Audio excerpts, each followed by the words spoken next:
Bonjour à tous! Dans cette vidéo, nous allons voir comment attraper et lâcher un objet dans Toon Boom Harmony grâce à un exercice d'un personnage qui va attraper une balle et la lancer. Alors si vous avez suivi mes autres vidéos, à ce stade vous devriez bien avoir ce modèle en main. Si ce n'est pas le cas, je vous renvoie à mes précédentes vidéos où je détaille bien tout ça. Et par cet exercice, je pourrai vous montrer comment on attache un objet à un personnage.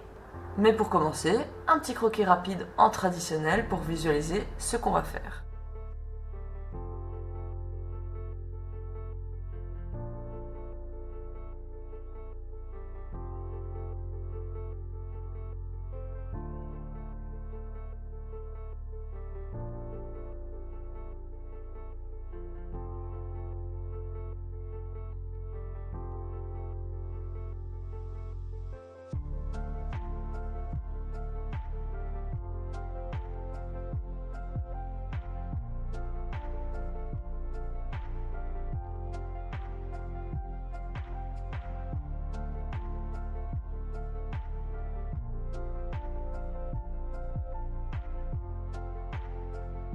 Quand l'animation traditionnelle est finie, on peut passer au pose-clé du personnage.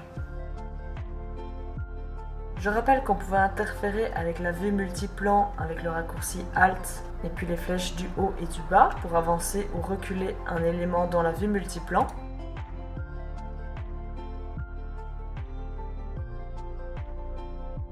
Alors ici on arrive à ce qui nous intéresse, comment attacher un objet à un modèle cutout. Pour ça il y a plusieurs méthodes en fonction de ce qui sera possible de faire avec le rig que vous avez. Donc je rappelle qu'il y a différents types de rigs pour chaque production, parfois très simples et parfois assez complexes. Alors il est possible d'avoir dans Toon Boom un système de picker qui va vous permettre de changer des expressions, changer directement le lip-sync et d'attacher et de détacher directement des objets ou des mains et des pieds. Ça, c'est ce qui demande des personnages avec des rigs assez complexes. On ne voit pas ça très souvent. Parfois, il sera possible d'ajouter des connecteurs directement sur le node principal du personnage, avec des simples boutons pour la main gauche ou la main droite, qui sont eux reliés à l'intérieur du rig aux bonnes mains. Et nous, en tant qu'animateur, on aura juste à connecter notre objet à la main droite ou la main gauche, en venant simplement le connecter ainsi sur les boutons du node principal du personnage. Les rigs que je vous montre ici sont sous copyright, donc je ne pourrai malheureusement pas vous en montrer plus. Mais comme rien de tout ça n'est prévu sur notre modèle, ce qui va finalement souvent être le cas, je vais vous montrer une autre méthode très facile qui fonctionne toujours, c'est-à-dire connecter directement l'objet dans le rig au niveau de la main du personnage. Donc voilà notre petite balle. Pour le moment, elle est totalement libre. Je peux la bouger, ça ne va pas interférer avec le personnage et inversement, si je bouge le bras du personnage, ça n'aura pas d'influence sur la balle. Le petit souci, c'est qu'avec cette méthode, on ne pourra pas lui programmer deux états différents. Soit elle sera libre, soit elle sera attachée. Pour l'instant, elle est libre.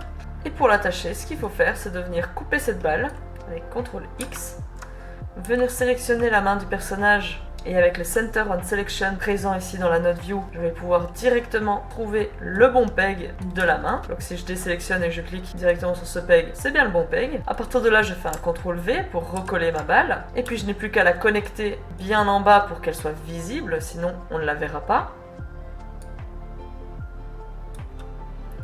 Et puis de la connecter au peg de la main. Elle a l'air d'avoir disparu, c'est juste qu'elle est partie ailleurs parce que maintenant elle est directement parentée à la main. Si je viens la reconnecter et que je viens bouger le bras du personnage, la balle bougera automatiquement avec.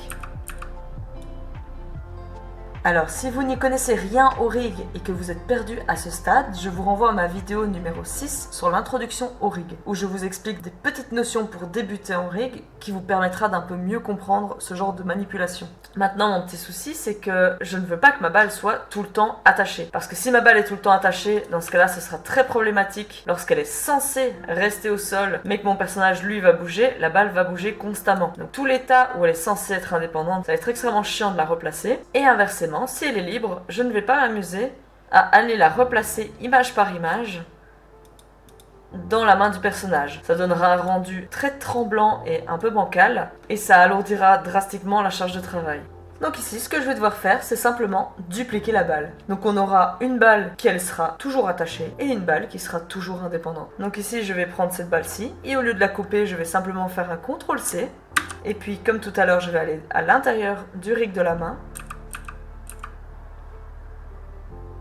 Et ici, attention de ne pas faire un CTRL V pour la copier, mais bien un CTRL B afin de lui donner une nouvelle colonne de programmation, ce qui évitera d'avoir un clone. Donc ainsi, on les sépare bien, donc CTRL C et CTRL B, et on coche bien Create New Column, sinon ça ne fera pas d'effet. Et puis je connecte bien cette nouvelle balle au composite pour qu'elle soit visible, et puis je l'attache à la main au niveau du peg. À présent, j'ai ma deuxième balle qui se promène, je vais la rattacher à la main. Pour être sûr qu'elle soit bien attachée, je vous conseille de faire ça sur une pose où le personnage a réellement bien la balle en main. Ensuite, si cette pose se trouve en plein milieu de votre animation, n'hésitez pas à venir pousser votre clé d'animation au début. Si vous sélectionnez la balle, puis Center on Selection sur la timeline, je vois que ma petite clé d'animation se trouve au milieu. Donc avant ça, elle était n'importe où. Au milieu, elle se remet bien dans la main. Je peux simplement venir pousser la clé d'animation au tout début. Comme ça, elle sera toujours attachée dans la main. Et ensuite, pour donner l'illusion qu'il n'y a qu'une seule balle, il suffira de jouer avec l'exposition de cette balle. Donc pour le moment, on voit clairement qu'il y a deux balles, mais je vous conseille de mettre tout ça de côté, le temps de continuer l'action, et on reviendra sur cette balle une fois l'animation du personnage totalement finie.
Alors maintenant que l'animation du personnage est finie, on va pouvoir s'occuper de la balle pour donner cette illusion que la balle attachée et la balle libre sont la même balle. Pour ça, comme je disais, on va jouer avec l'exposition du dessin. Pour voir l'exposition, je n'ai qu'à cliquer sur ma balle et puis je viens ici au niveau de la timeline chercher le Center on Selection.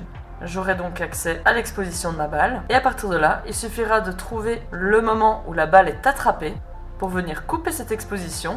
Là, pour le coup, on peut utiliser un delete. Mais je sais que ma balle va devoir de nouveau être libre lorsqu'elle sera lancée. Et donc on va trouver ce moment-là également.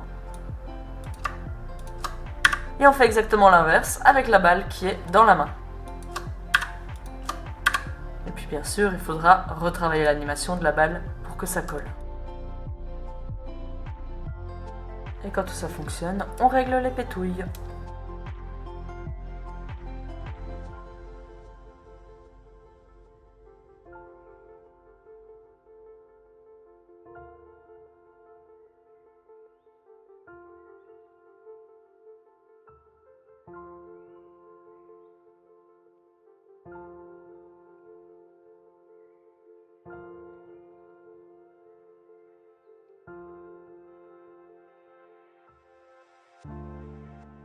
Et voilà, c'était une petite méthode efficace pour attacher des objets à un modèle cutout dans Toon Boom Harmony.